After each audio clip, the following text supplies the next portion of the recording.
Javon Hargrave for the 49ers, and you listen to the three-point conversion.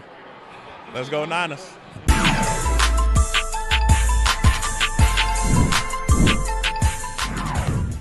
NIL, this big old thing going on.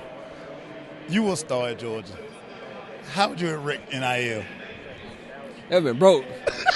Yeah, like our class coming out, but I feel like they know I think God know when to put certain things in place, you know what I'm saying? Because me as a recruit coming out of high school and you telling me about NILs, my number have been so high, man. Oh, my God. Like, people making millions, bro. It's like, you tell me I can make $1 million going to college? Right. Oh, yeah. Right. Who go for the most money? Like, I'm using them against each other. I'm like, yeah, they give me 2, you got to give me 3. Like, they'd have been broke, bro. Like, that had, because our class, I think who was in our class is like. Special class. We had a special class, bro.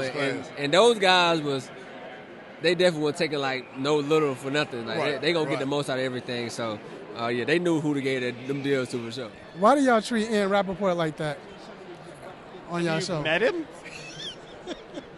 Ian needs to be just reminded every now and then, like, you got to pop the balloon when that head starts to, get a little bit too big. Now, we love Ian. We have a great time on the Insiders with me, him, Mike Garafolo, Judy Batista. It's a great deal of fun, but just here's the thing. He's a guy who just constantly walks into walls. I don't put up the walls. He just walks into them and knocks himself down more than I have to knock him down. Let's talk about it was an injury that happened and you had to just step in immediately. And you do have the task of protecting Pat Mahomes. What was that process like? And for you, I mean, we knew you're a big-time player. Just how did you handle that?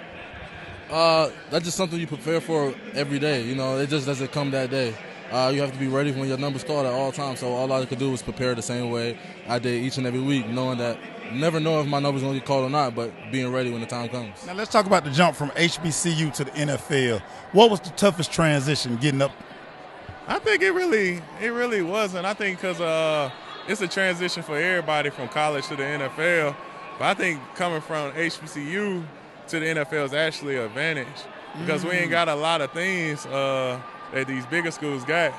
So when you get here, it's like we get so much, for what some people take for granted is what we make the most of. So I think for me, that was like the big thing for me is just taking advantage of everything that came. So like all the gear, you get the stuff washed every day, you get all the gear. We was one pair of gloves for the season, one pair of cleats. I was just telling them today we ain't even have no hot tub or cold tub. So I didn't even know what massage was until I got to the NFL. So as far as like taking care of my body and, just having that chip on my shoulder, I just felt like I had to prove myself leaving from HBCU. You get a second Super Bowl. What you think you're going to do? You have something planned? Bust out in tears. What you think is going to happen? If we win? No, if you get a sack in the Super Bowl. If I get a sack in the Super Bowl? I don't know, man. I've been thinking about that. I don't know. You got to come up with something. As far as what I'm going to do afterwards? Yeah, after sack. It's Super Bowl. Probably nothing I can say here in front of the cameras. Right. I promise you that. But you got something. Oh, I got stuff planned. Definitely. I got stuff planned. For sure. Okay. All right, man. We got to talk about the shoe game because a lot of people don't know, but Coach Wilkes got a good shoe game. What's your favorite shoe to wear? Probably my Travis Scotts, man. My light blue Travis Scotts. I had on those early today.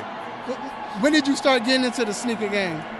To be quite honest, I didn't really get into the sneaker game until I went back to college. I was always been a dress-up guy, hard bottoms, trying to look, professional.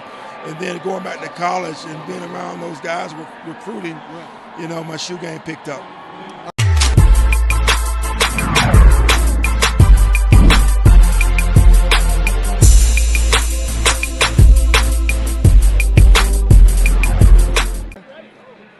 You get a second Super Bowl.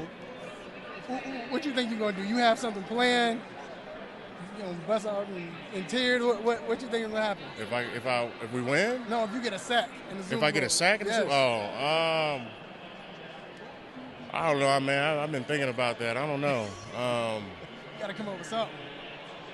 As far as what I'm going to do afterwards? Yeah, after sack. It's Super Bowl. Probably nothing I can say here in front of the cameras. Right. I promise you that. But you got something. Oh, I got stuff planned. Definitely. I got stuff planned. For sure. Okay.